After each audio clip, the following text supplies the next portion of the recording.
¿Cómo le va? Buenas noches. Esto es Hay Quórum. Ideas en debate, presentación y empezamos.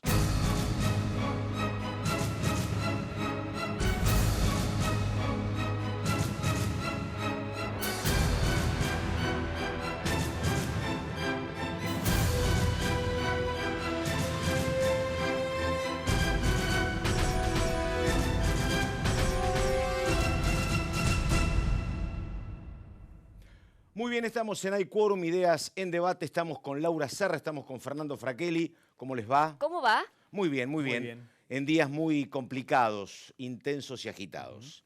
Bueno, vamos con nuestro primer invitado. Dale. Estamos con Raúl Timerman, consultor. Raúl, ¿cómo te va? Gracias por estar. Muchas gracias a ustedes. Raúl, primera pregunta. Estuve viendo un trabajo que hicieron de manera conjunta algunos consultores privados con la gente de la UBA, donde trabajaban con 9 focus groups, donde querían ver cuáles eran los temas que a la gente más le importaban, incluso por un sendero, un carril a veces que no es el de los diarios. Donde, por ejemplo, nadie sabía entre los consultados quién era Mickey Vainilla, ¿no? Que fue una frase que utilizó Del Caño para con... Yo tampoco sé quién es. ¿Viste? Ahí tenés. Y después, por ejemplo, una frase que concilió interés de todos fue una donde Alberto Fernández dijo: están uberizando la economía. Esa fue una frase que cayó bien en la gente que votaba a Alberto Fernández y la gente que también vota a Mauricio Macri, a todos. Pero los intereses a veces de la gente no tenían mucho que ver ni con los intereses de los medios ni con los intereses de la dirigencia política. ¿A vos qué te pasó? Digo, ¿te parece que hay de esas cuestiones? ¿Hay que mirarlo con detenimiento? ¿Cómo lo ves? No, para estudiar la opinión pública hay que mirarlo con mucho detenimiento. Una metodología que es muy útil es la que justamente vos viste, que es la de los focus group. Claro. Donde se ponen una serie de estímulos sobre el tapete y se deja que la gente hable sobre eso y uno va viendo para qué lado van, cómo van, etcétera. Y hay otro tema que es el de las encuestas, y generalmente es interesante cruzar las encuestas con los focus. Hay una tercera práctica muy interesante que son las entrevistas en profundidad, que hay que hacer 10, 12, 14 entrevistas en profundidad para estudiar estereotipos, digamos, de votante de A, votante de B, votante de C, indeciso, etcétera. Respecto a las frases y cosas que se dijeron en el debate, nosotros estuvimos trabajando sobre una síntesis del debate que está dada por esa controversia que hubo entre Mauricio Macri y Alberto Fernández por el tema de el índice, los índices. El índice de Alberto contra los índices, contra los de Mauricio. índices de Mauricio.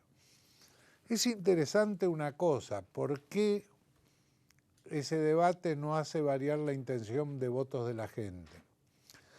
Porque los índices que utiliza Mauricio a partir del índice de Alberto es un listado de las cosas negativas, aceptadas como negativas por la opinión pública que ocurrieron durante el kirchnerismo. Sí. El tema del autoritarismo, el tema de la corrupción, el tema de las cifras del INDEC, el tema de que estigmatizamos a los pobres, hay menos pobres que en Alemania, digamos, esa cantidad de cosas. Lo que no tiene claro Mauricio Macri es que ese fue el motivo por el cual Daniel Scioli pierde la elección. Claro. Eso ya fue considerado por la sociedad. Ya te castigaron, decís vos. Te castigaron en ese momento en que aparecía un Mauricio Macri que prometía ser diferente, acabar con la grieta, unir a los argentinos, terminar con la pobreza, que no haya tarifazo, que no haya salariazo, que no haya inflación. Ahora bien, los índices que plantea Alberto respecto a la pobreza, a la inflación, al desempleo, son los índices actuales que explican por qué hubo esa diferencia de votos en la PASO. En las PASO. Claro. Ahí hay una diferencia temporal en la que yo creo que Mauricio Macri equivoca la estrategia. Pero por otro lado, es verdad que no puede prometer mucho porque ha perdido credibilidad. Sí. Él ya prometió. Sí. y no se cumplió. Pregunte, Laurita, a ver. No, interesante ver un poco ese votante que a pesar de los índices económicos siga apostando por la continuidad de este gobierno, ¿no? Así es. Nada menos que un tercio de la población, Así según es. las PASO, podría ser un Sí. poquito más, pero rondará el tercio de la población, que a mí me parece muy interesante ver cómo ese tercio de la población que antes era pasivo, digamos, no se manifestaba movilizado. demasiado en las calles, lo hemos visto en este último mes y medio manifestándose activamente en las calles. Claro que hay un sector del gobierno que lo atribuye al encanto de Mauricio Macri. Otros dirán no, se trata de valores republicanos que los votantes tratan justamente de preservar en detrimento o por contraposición al kirchnerismo. Digo, ese tercio de votantes, ¿cómo lo tiene que interpretar Alberto Fernández? ¿Podría desconocerlos perfectamente o tendría que tratar de incorporarlos para tratar de garantizar cierta gobernabilidad? ¿O no la necesita? Son muchas preguntas en una. Primero, el hecho de la movilización. Efectivamente se han movilizado mucho en todo el país y especialmente el día sábado pasado, justo antes del debate, en la avenida 9 de Sí. Julio, en la ciudad de Buenos Aires.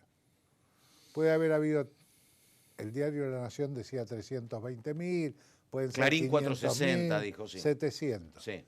No importa la cantidad, una vez que son muchos, Sí. digamos. Importa cuando son pocos, pero una vez que son muchos, un montón. Bien, pensemos que Alberto Fernández en las PASO sacó 12 millones de votos y Mauricio Macri 8 millones. Hay 4 millones de votos de diferencia. Pensemos por otro lado que la mayoría de la gente que se movilizó y fue a esa movilización votó por Mauricio Macri en Claro. las PASO. No es gente que va a cambiar su voto o gente, excepto Cecilia Pando, que dijo que había votado por Gómez Centurión y Va a estaba votar por Macri. en la movilización. Es muy buena tu pregunta, ¿sabes por qué? Porque si vos te fijás en el debate, la actuación de Alberto Fernández, siempre decía, porque usted, señor presidente, porque el señor presidente, porque el presidente, se refería exclusivamente a él, Ajá, no a sus votantes. ajá, Mauricio Macri decía, ustedes, claro. los kirchneristas, no decía los peronistas, Sí. pero decía los kirchneristas, e involucraba a los votantes en esa manera. Alberto fue muy cuidadoso en decir, es usted, presidente, Ahí está, el claro. que llevó adelante esta política y el que castigó a la gente de esa manera. Hay un trabajo muy interesante que vino haciendo en el tiempo una encuestadora que es OH Panel, Sí, o panel, sí. que le preguntaba a los que decían que votaban al Frente de Todos y a los que decían que votaban a Juntos por el Cambio, el motivo por el cual lo votaban. Buscaba el motivo. Para los que le daba una lista de 12, 14 motivos a cada uno y aparte había uno que era una respuesta abierta. Todos, el primer motivo de Juntos por el Cambio siempre aparecía para evitar que el kirchnerismo o el cristinismo o el peronismo vuelvan a ser gobierno. Era ese más algunos otros, para que no haya más corrupción, para que se luche contra el narcotráfico, para que mejore la seguridad. Sí. Ninguno de los motivos era económico. Claro. Cuando le preguntaban a la gente que votaba por el Frente de Todos cuáles eran Sí. los motivos, los 4 primeros motivos era para que haya más trabajo, para que el sueldo alcance, para que los jubilados cobren mejor, para que se reduzca la inflación. Los 4 eran económicos. Claro. Hay también una división de clases en los que votan El primer a sector unos no tiene y- problemas económicos, decís vos. Primer Y claro, sector no tiene, o claro. si los tiene, No son prioritarios. prevalece el hecho Claro, de que el peronismo no gane. claro. Perón en su mejor momento, 62. momento, sacó 62, 63%. Sí. O sea, hay un 35% Sí. de la población que no quiere que el peronismo sea gobierno. Tiene Bueno, sus razones, Claro, pero no Raúl, quiere. Sí. con esa lectura y con ese trabajo que usted está mencionando, genera también un desafío fuerte para Alberto Fernández a partir de ser presidente de la Nación. Ahora, las movilizaciones, la plaza del sí en la ciudad de Buenos Aires, en el Obelisco, que fue un acto masivo, ¿lo consolida a Mauricio Macri como líder de la oposición? Bueno, es uno de los objetivos de esa movilización. Sí, seguramente lo consolida como líder de la oposición. No conozco las intenciones de Mauricio Macri para el futuro, sus deseos. Si es porque Mauricio Macri, no te olvides, que fue mucho tiempo oficialismo en Boca, mucho tiempo oficialismo en la ciudad, 8 años, y 4 años oficialista en la Nación. 22 años de oficialista lleva. Ahora, Sí. ser opositores diferentes. Sí. Digamos, cuando vos dejás, no tenés ningún cargo, no hay territorio, no hay cajas, no hay poder, es diferente. Yo no sé si él tiene ese deseo. Por otro lado, va a haber una elección en la ciudad de Buenos Aires. Perdóname, y te digo pero te consulto, pero además va a estar un Rodríguez Larreta, si es reelecto, que va a tener que establecer otra convivencia con Alberto Fernández, porque tiene que gobernar Rodríguez Larreta, ¿no? Rodríguez Larreta y Alberto Fernández, a pesar de que Sí, Alberto Fernández lo quiere insiste mucho con Lamen, el sí, hecho sí. de que va a reducir el presupuesto que por decreto incrementó el presidente, yo no sé si eso es buscando la complicidad de los gobernadores o no sé cómo funciona ese sistema, pero Rodríguez Larreta demostró que le interesa la política, que es negociador, que es conversador. No te olvides que su vicejefe de gobierno viene del peronismo, Santilli. Hay en Cambiemos, no, en Cambiemos, hay elementos que vienen del peronismo, digamos, y Rodríguez Larreta obtiene, vos fíjate que cada vez que hay que hacer una movida fuerte que necesita aprobación de la legislatura, por ejemplo, lo del tiro federal. Siempre votó, la propia Cámpora votó ahí, sí, efectivamente. O sea, tiene capacidad para contener. En el Consejo de la Magistratura conviven muy bien. También, Mauricio Macri, quizás por la personalidad de él y de Marcos Peña, que es su socio político, les cuesta más la rosca política, la negociación, la convivencia. Son más puros, digamos, ¿no? Raúl, una pregunta, porque hasta las 8 de la mañana del viernes se pueden mencionar encuestas y demás. Hoy a la mañana yo hablé con Orlando Ferreres, economista, que me dijo, mirá, el mercado, hace rato que el mercado dice que el presidente es Alberto Fernández. Puede ser que haya una hecatombe y que el lunes sea otra cosa, pero el mercado hace rato que dice esto. Es verdad. ¿Los encuestadores también? Totalmente, sí. Yo he visto 20 encuestas. Sí, no he visto ninguna que diga lo contrario. Difieren un poquito en la diferencia que se va a establecer. Pero no hay ninguna combinación posible que es a lo máximo que puede aspirar Juntos por el Cambio. Tiene que llegar a 35 puntos. Claro. ¿Por qué? Porque si está menos de 45 Alberto Fernández, hay balotaje. Claro. Tiene que llegar a los 35. Pero no hay ninguna que le dé a Alberto Fernández menos 45. De 45. Ahora, yo te hago la siguiente pregunta. ¿Qué sucede si Alberto Fernández, aún superando el 45, no trepa más allá del 47 que obtuvo en las PASO? Sería, digamos, por supuesto un triunfo, pero ¿no tendría sabor a poco? ¿Vos te acordás cuánto sacó Néstor Kirchner? Claro. Y el kirchnerismo estuvo 12 años. 21. 22, sí, exactamente. Bueno, pero ahí tenías el peronismo totalmente polarizado. Ahora lo tiene todo junto y va a tener una Cámara de Diputados, digamos, bastante adicta y con quórum propio posiblemente, en los distintos sectores del peronismo sumándolos. Pero hay algo que está bien que va a ocurrir. Va a tener que llegar a acuerdos políticos. El kirchnerismo, cuando tuvo quórum propio y era la primer mayoría en la Cámara de Diputados, había poca negociación política. Acordate que decían que era la escribanía. La escribanía. Bueno, Alberto tiene una formación política diferente a la de Néstor, diferente a la de Cristina. Viene de otro lado, No sé si ustedes Partido recuerdan. Nacionalista Constitucional. Bueno, ese fue el primero, digamos, Sí, un pecado sí, de juventud. sí, Es sí. como haber estado en la Federación Juvenil Comunista. Sí, sí. Digamos, pero después estuvo con Cavallo Claro, en la ciudad, totalmente. sí, por Sí, eso sí. fue elegido diputado. Tiene una formación diferente. Aparte es la primera vez que va a una elección donde él Sí. encabeza algo, no es Claro. un hombre que ha ido a elecciones. Y Perón, la primera vez en el 40, no, Perón sacó el 52%. Sí. La primera vez que se presenta en el año 46. 46, Febrero del 24 46. de febrero del 46 sacó el 52%. Cristina la primera vez sacó el 45%. Sí. Ujú. O Con lo sea cual que a va a vos no estar te- bien, va a estar bien. Alberto va a estar alrededor del 50%. Daría la impresión de que está bien. No, Y- no ese es el principal problema.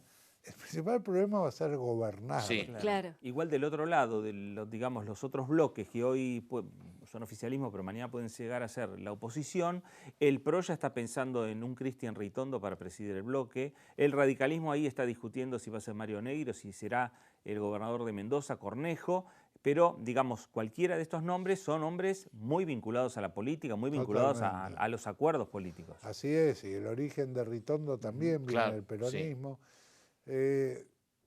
Yo pensaba cuando vos describías las grandes movilizaciones de Cambiemos, que eso un poco justifica la frase en Argentina somos todos peronistas, digamos, porque el peronismo está asociado a la movilización y en general los sectores más conservadores no están tan Sí, creo que hay una asociados a diferencia eso. igual, ¿no? Acá es como que se vio una movilización muy espontánea en el sentido de que no fue traccionada por los aparatos, ¿no? En el caso de Sí, hubo un Cambiemos. poquito acá, si uno Puede iba ser. por Leandro en Alem veía Sí. los ómnibus, pero no tiene importancia eso.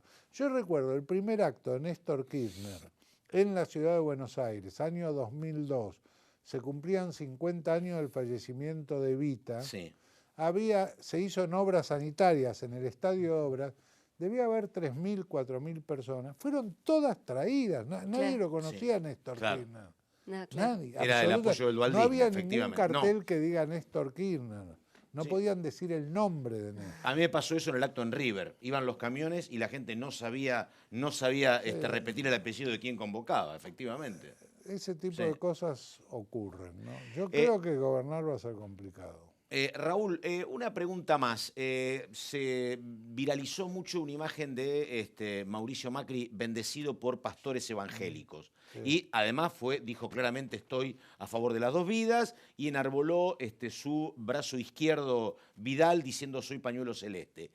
¿Eso consolida el voto propio, aleja el voto gris, es indistinto? ¿Cómo es eso? No, mirá, yo creo que eso, en el caso de Mauricio Macri, es decir, Cristina viró un poco hacia el centro, Hacia el digamos, verde. con Alberto Fernández, y Macri, después de lo de Miguel Ángel Pichetto, se corrió un poquito más a la derecha y buscó esos votos que se le estaban yendo con Espert y con Gómez Centurión. Pues fíjate que se produjo la renuncia del candidato a gobernador de Gómez Centurión y Ayer. pide votarlo a Sí. Mauricio Macri y a María Eugenia Vidal. Ya vino la respuesta de Gómez Centurión Sí. tratándolo de traidor. De Judas, efectivamente. Bueno, ¿alguna pregunta más? No, ya estamos. No. ¿Resultado de las elecciones? No, ¿Quieren no. saber algún dato? Está todo dicho. Bueno, caballero Raúl Timerman, muchísimas gracias. No, gracias a ustedes y ojalá tengamos un domingo. Sí, en paz y tranquilo. Bueno, ahí estamos. Esto es Hay Quórum, Ideas en Debate. La pausa. Ya venimos en un ratito. Libros sobre la rosca política y también la actualidad en Latinoamérica. Lo que pasa en Chile, lo que pasa en Bolivia y Perú. Todo en un minuto.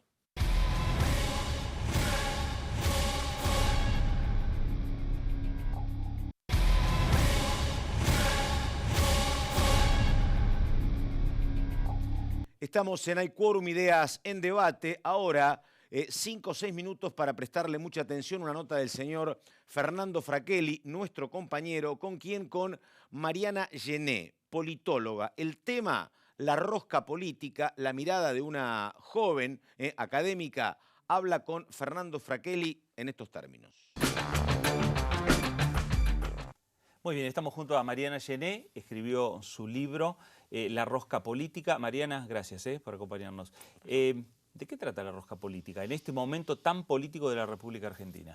La rosca política es un trabajo de intermediación, de negociación entre políticos, que a menudo ocurre detrás de escena, a menudo es poco visible para la ciudadanía en su conjunto y sin embargo es una parte cotidiana del mundo de la política, de la dinámica política en general. Digamos que no hay política democrática sin este trabajo de negociación, de armado entre pares y es muy importante, es una parte fundamental de la política en su conjunto. ¿Se puede inventar un político? ¿Se puede construir una figura política?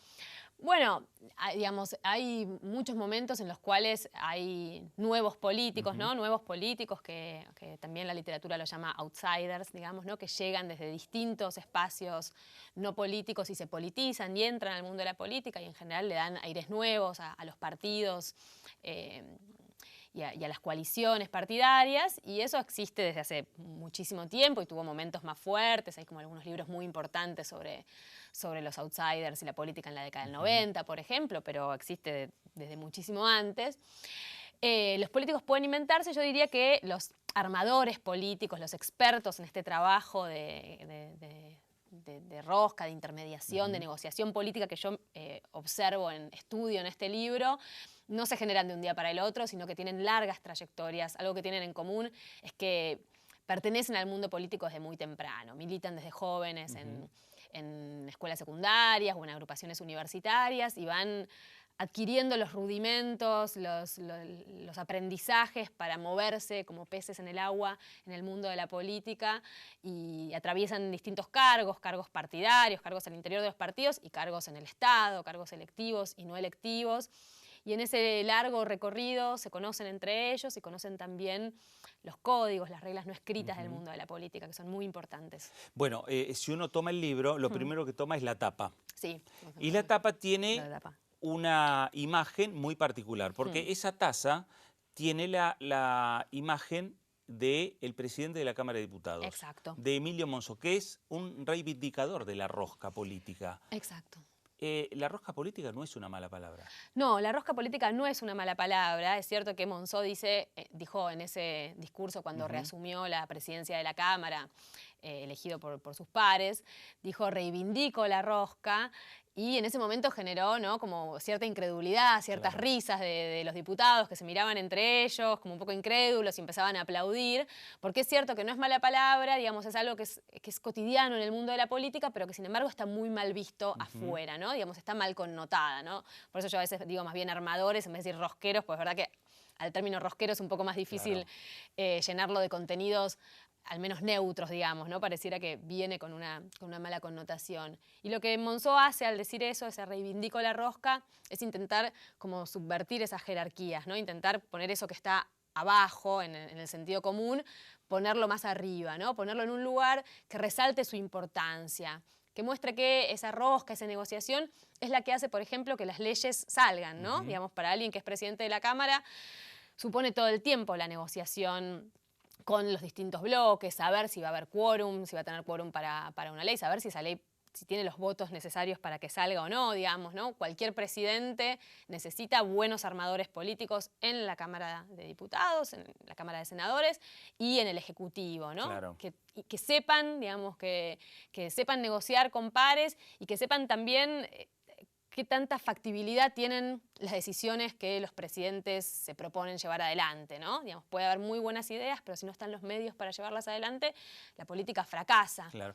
Un armador, pensando en un ejecutivo, sería el ministro del Interior, si uno toma Alfonsín con el Coti Nosiglia o Eduardo Bauzá con Carlos Menem. Exacto. De hecho, en el libro yo reconstruyo como la trayectoria, el derrotero, desde la vuelta de la democracia hasta la actualidad, de los armadores del Ejecutivo, sobre todo. Si bien en el epílogo hay como está más presente la figura de Monzó y la de Rogelio Frigerio, y hay algo, y está como cierta tematización sobre los armadores del Congreso, este libro es sobre el Ejecutivo y es sobre todo sobre el Ministerio del Interior.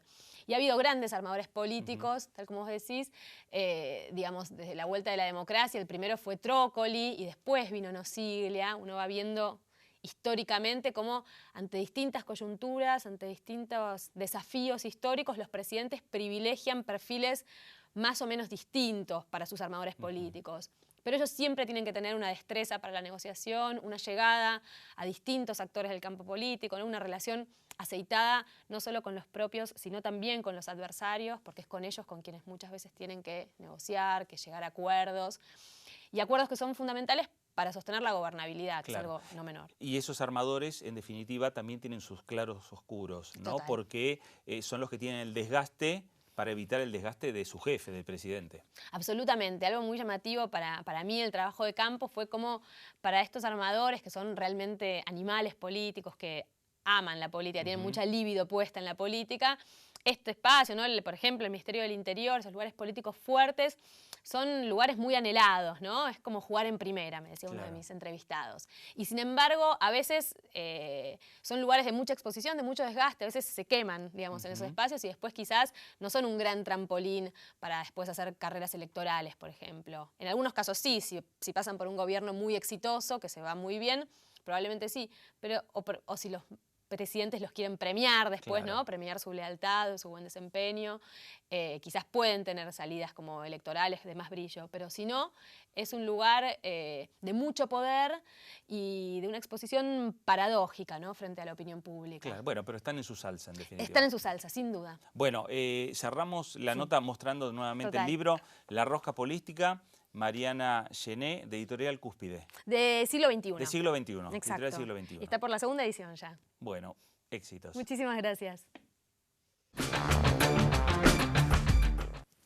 Último tramo de Hay Quórum, Ideas en Debate. Estamos con Fernando Fraquel, estamos con ella, con Laura Serra, y estamos con dos invitados. Oscar Laborde, que es diputado del Parlasur. Hay novedades legales en torno a la situación de los diputados del Parlasur. Y estamos con Marcelo Brignoni, en condición de analista internacional, exdiputado Marcelo, pero vamos a empezar con Brignone y lo que está pasando, a ver si hay una lectura global o segmentada de lo que pasa en Chile, lo que pasó en Ecuador, lo que pasa en Bolivia. Digo, a ver, primero Chile. Brignoni, ¿por qué pasa lo que pasa en Chile según tu mirada, ¿no? Bueno, un gusto estar con ustedes, muchas Sí. gracias. Si vos me permitís, yo diría que en realidad lo primero que pasa es Argentina. El triunfo de la oposición al macrismo en Argentina el 12 de agosto ¿Es un precipitador, decís vos? es un acelerador de una cantidad de debates que estaban escondidos, que básicamente se habían construido en esta idea de que no había manera de que las fuerzas Mirá políticas vos. más afines a las ideas que impulsa Estados Unidos para la economía tuvieran posibilidad de ser derrotadas, que esa idea de gestión del Estado había sido asimilada por el conjunto de los pueblos de la región y que no había otra manera que resignarse y adaptarse a esa posibilidad. El triunfo del peronismo en Argentina demuestra que eso no necesariamente es así. Un gobierno como el del presidente Macri, con un nivel de aval internacional muy manifiesto, con millones de dólares puestos a su disposición para hacer su campaña de reelección, es derrotado y a partir de eso empieza a haber una discusión sobre una reformulación de determinadas esperanzas organizativas de los países de la región, que se inicia en Ecuador, que es posterior al 12 de Sí. agosto, que sigue ahora en Chile y que me parece que en Bolivia marca un cambio de rumbo, que es esta idea que inicialmente había empezado Estados Unidos, que era la idea de desconocer a aquellos gobiernos que no formaran parte de su mecanismo de alianza, esta idea sobre Venezuela básicamente, del presidente paralelo, esta cosa Sí. de Guaidó, que ahora intenta extenderse a Bolivia con el mismo metodología, digamos, la OEA reconociendo un gobierno paralelo de un presidente que no es tal y demás. A mí me parece que estamos en plena discusión sobre algo que preanuncia una situación de inestabilidad en la región, lamentablemente, que tiene que ver con esta idea de que la democracia no está capacitada para discutir distintos modelos en pugna, sino que hay solamente un modelo y que en realidad la única discusión es qué O partido sea lo que administra. no tuvo nada que ver ni las subas tarifarias, ni los problemas socioeconómicos que puede haber en Chile, la disparidad que puede haber entre clases sociales. O sea, vos lo atribuís a una cuestión ideológica, imperialismo versus pueblos sometidos en América Latina. No, lo que digo es que la mayoría de la gente que está protestando en Chile creía que tenía que resignarse a ese modelo y no había ninguna alternativa. El triunfo de un modelo alternativo en Argentina creo que acelera un montón de situaciones que estaban antes, porque en realidad lo que yo llamo la venta del modelo chileno no tiene ningún viso de realidad, sobre lo que en realidad pasa. Cuando uno piensa en Argentina, que si uno no tiene plata para comprar los remedios, muere en la enfermedad, que si uno no tiene dinero para mandar a su hijo a la universidad, no puede estudiar, que si uno no saca un crédito... Eso Chile comparado con Argentina. Eso es decimos, Chile. claro. O sea, Sí. digamos, las consignas Sí. que vos ves en las movilizaciones chilenas Sí. abogan por obtener derechos sociales que en Argentina existen desde 1950. Claro. Pregunte, a ver, Bueno, Franchelli. Oscar, novedades con el tema del Parlasur y todo este contexto internacional, ¿cómo va a repercutir? No solo en el Parlasur, sino en el Mercosur. Bueno, en el contexto regional, digamos, lo pongo al revés de lo que dice Marcelo, cuando perdimos con Macri, hubo una aceleración de la contraofensiva conservadora. Y es natural que si en Argentina se define un rumbo, el resto de la región lo acompañe, el clima de época, y cuando decide lo contrario también. Es decir, porque recordemos que cuando gana Macri, a los 6 meses destituyen a Dilma y al poco tiempo, al año, va preso Lula, ¿no? Ese clima regional lo que demuestra es que no hay camino para el neoliberalismo. El neoliberalismo no va a andar en la región. Estos no son los 90, no va a andar. Y nosotros tuvimos que debatir que no había un cambio de época. Entonces decía, bueno, esos 12 o 15 años fueron un paréntesis en un montón de años de dominación, una excepción, un descuido del imperio. Ahora viene de verdad una época donde los gobiernos serán reelectos y la ola conservadora, y no fue así, ¿no? Entonces, me parece que, ¿por qué no son los 90? Porque en los 90 había triunfado Estados Unidos con una magnitud sobre la Unión Soviética que era creíble que había un solo camino y que era el fin de la historia, ¿no? Ahora está Rusia y China y otros polos donde apoyarse. Hay un crecimiento de la conciencia y sobre todo lo que hay es un recuerdo reciente de que se puede, ¿no? Esto que decía Brignoni. Y sí, al revés de como lo plantea el presidente, se puede, porque nosotros en los 90 decíamos, bueno, los peronistas decían, bueno, a mi papá le regaló una casa a Perón y a mi mamá le regaló una muñeca a Eva, y los que éramos de izquierda decíamos, bueno, cuando venga el socialismo, Sí. todos los males terminarán. Ahora no, ahora hay que pensar cómo vivía cada uno de nosotros hace 5 años. Ahora, una pregunta para los dos, ¿no? Que hoy lo hablábamos antes de empezar. Digo, la gente que está reclamando por otra situación en Chile, la gente que a lo mejor vota en contra de Cambiemos Acá, ¿es gente que pelea por la patria socialista o es gente que dice, no, a mí dame este modelo económico, pero dame un ingreso, el ingreso mínimo que tenés? En Europa nadie cobra menos de 1.000 euros, en Estados Unidos nadie cobra menos de 1.500 euros. Acá a lo mejor con esa plata se acotan los reclamos, ¿o no? ¿Por dónde viene? Hay A ver. reivindicaciones parciales Sí. de cada uno de los sectores que después se sintetizan en un reclamo de cambio de rumbo, ¿no? Pero Sí, es sí. un reclamo ideológico, porque es lo que está planteando Pato. No da la impresión de que en No, Chile se esté planteando una cuestión ideológica, se lo está que me- planteando una cuestión de mejorar los derechos ya adquiridos, digamos, porque los índices también, por lo que uno ha leído, han mejorado muchísimo en la época democrática en Chile, si bien no lo suficientemente, teniendo en cuenta lo que está Evidentemente. sucediendo, pero lo cierto es que ha mejorado muchísimo de la dictadura hasta ahora. Hay un 10% o menos de pobreza en Chile. Lo cierto es que hay algunos derechos que una buena parte de la sociedad no terminaron de adquirir y eso es lo que se está peleando. Pero no da la impresión de que sea una cuestión ideológica. No, ideológica no, es reivindicativa, pero hay mucho detrás. Vos fíjate que no justifica que de 800 pesos el boleto suba a Claro. 830 pesos y estalle todo. Hay una acumulación de Totalmente, un sí. desacuerdo, un descontento con el gobierno chileno. Es una mentira repetir lo del modelo chileno. El modelo chileno no era tal y si vos ves entre la primera vuelta y la segunda vuelta vota 1,5 millones de personas menos, la juventud Sí. no va a votar en Chile. Es más, 50% del padrón votó. sí, la pero última además, vez. Mal, Pato, sí. votó menos gente Sí, que en, la la, primera en la- vez, sí. en la segunda que en la primera. Supuestamente en la Sí. segunda vuelta se definió el rumbo entre un Guillier y un Piñera. sí. Decían, no, bueno, vamos a definir. No, incluso Beatriz Sánchez, la candidata del Frente Amplio, tuvo que decir que votaba en blanco, porque es tal el descontento que hay. Con que el nadie sistema escribe. político, Sí. no con un partido en particular. No, con Claro. el sistema político, con los Que socialistas. es muy elitista, ¿no? Que Sí, sí, ahí hay una capa, Claro. hay una capa muy beneficiada, que es la que se ve, que es la que se muestra, que es la que se intenta copiar. Ahora, después en el subsuelo, Sí. Claro. es decir, vos vas a Santiago de Chile, creo que todos hemos ido, y haces unos kilómetros y es África. Sí, pasás de Bruselas a África peor que en la Argentina. No, pero no puede ser eso. Digo, los índices han demostrado de que ha mejorado. Es que los índices esos no son absolutamente opinables. O sea, el 10% de la población de Chile tiene el 90% del ingreso y los índices de pobreza los resuelve cada país como se mide. Si Chile se midiera con los índices de pobreza que se mide en la Argentina, el 45% de la población de Chile está bajo el índice de pobreza. Chile lo que ha tenido una campaña publicitaria formidable porque es el modelo que Estados Unidos ha pretendido que sea el modelo universal para todos los países de América Latina.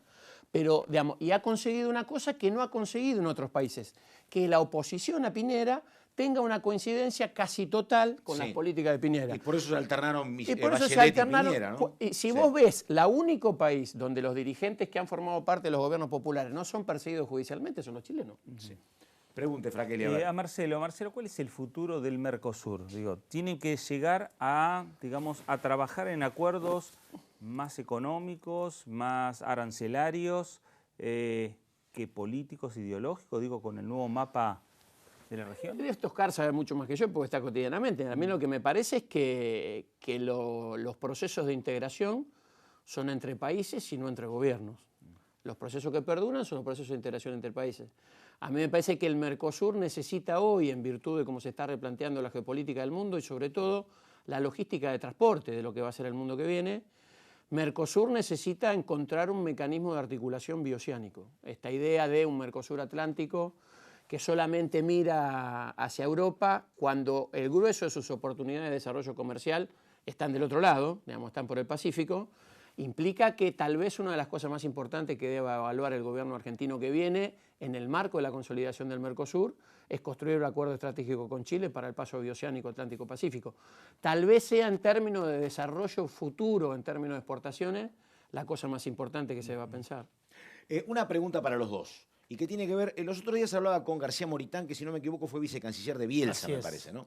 Yo le preguntaba por el tema Venezuela y lo que haría eventualmente un canciller argentino. Y él me dijo, mire, yo creo que no habría que irse directamente a Lima, porque Argentina dejó un rol tal vez de articulador entre lo que es la posición más crítica contra Venezuela y lo que es otra posición más dialoguista como la de México y Uruguay.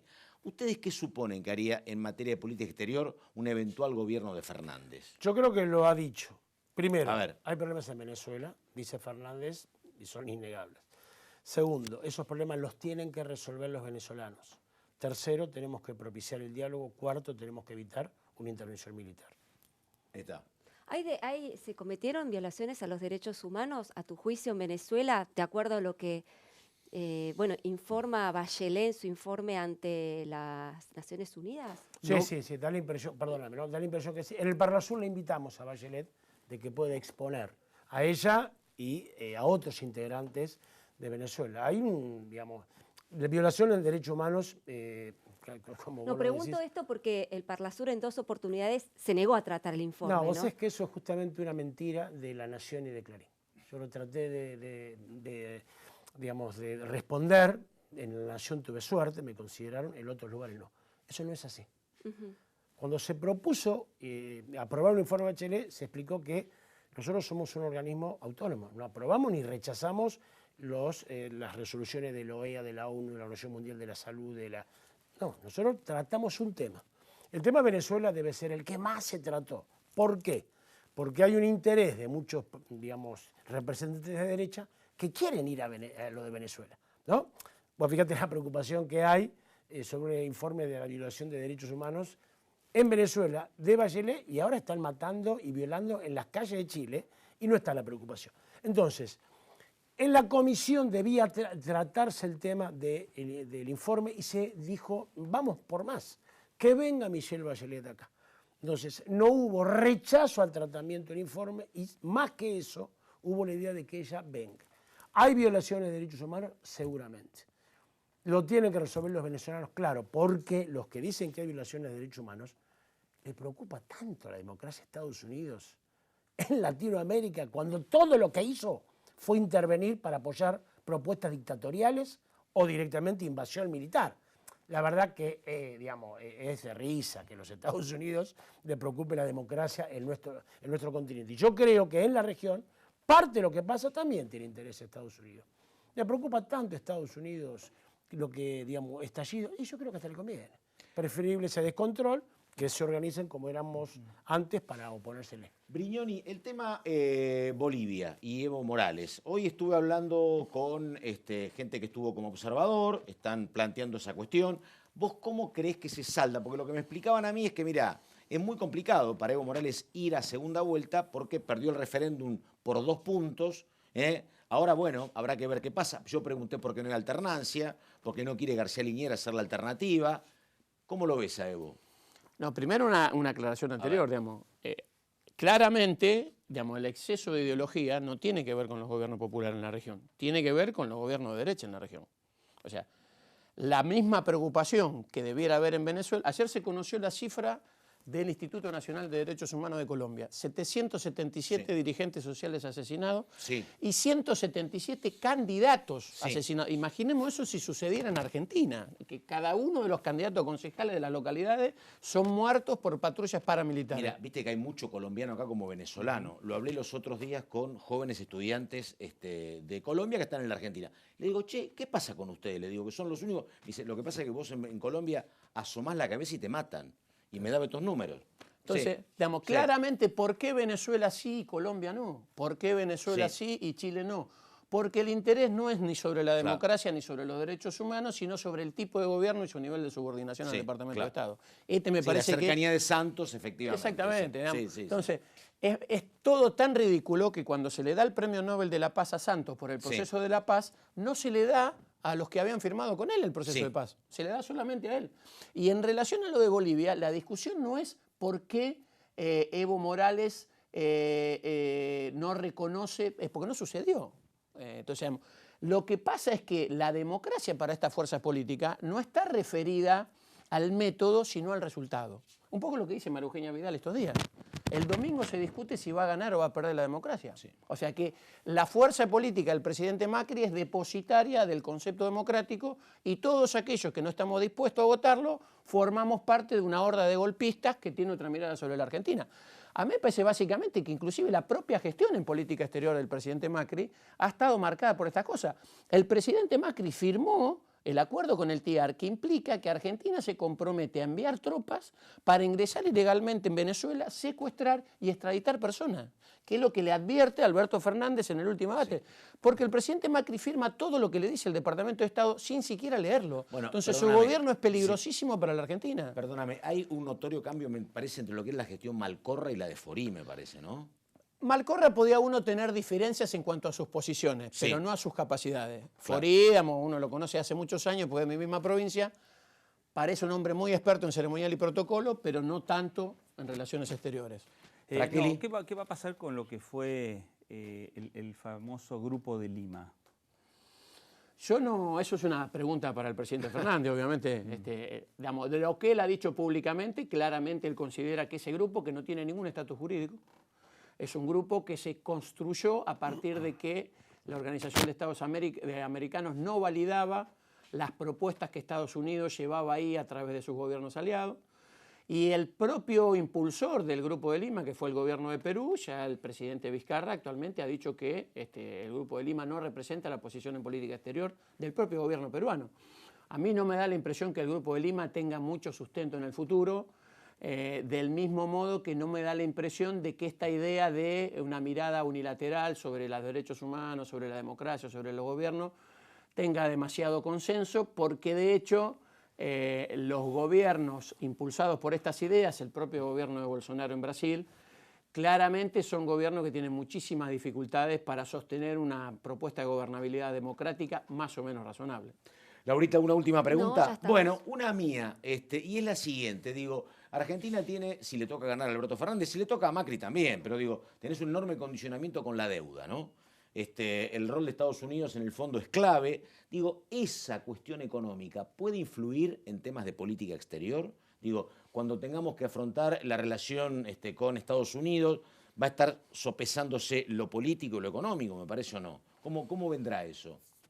¿Es un condicionamiento, lo económico es un condicionamiento en lo político? Una primera aclaración, digamos, en mi opinión está muy sobrevaluado el rol de Estados Unidos en el Fondo Monetario. El Fondo Monetario es un organismo multilateral en el que Estados Unidos tiene una clara influencia, pero funciona su dirección como si fuera un directorio empresarial, donde cada uno de los 24 miembros que forman parte de su directorio vota según el porcentaje accionario del capital del fondo que representa. Sí. El porcentaje accionario de Estados Unidos es del 16%. 16%. Exactamente, sí. O sea que hay un 84% que no es Estados Unidos, entre los cuales está Japón y Alemania, que son los dos principales accionistas después de Estados Unidos, que han mostrado históricamente una mirada crítica sobre este nivel de acuerdo que construyó Christine Lagarde. A mí me parece que hay que tener una mirada, supongo yo, no lo he hablado con Alberto, pero supongo que tendrá una mirada multilateral, reviviendo algunas cosas que ya pasaron en la Argentina y sobre todo teniendo en cuenta aquella vieja consigna que los muertos no pagan. Marcelo Brignoni y el señor Oscar Laborde, a los dos, muchas gracias. No, gracias a ustedes. Laura Serra, muchas gracias, hasta la próxima. Señor Fernando Por favor, Franchelli, hasta la gracias, próxima. Terminamos, esto fue Hay Quórum, Ideas en Debate. Gracias y hasta la próxima.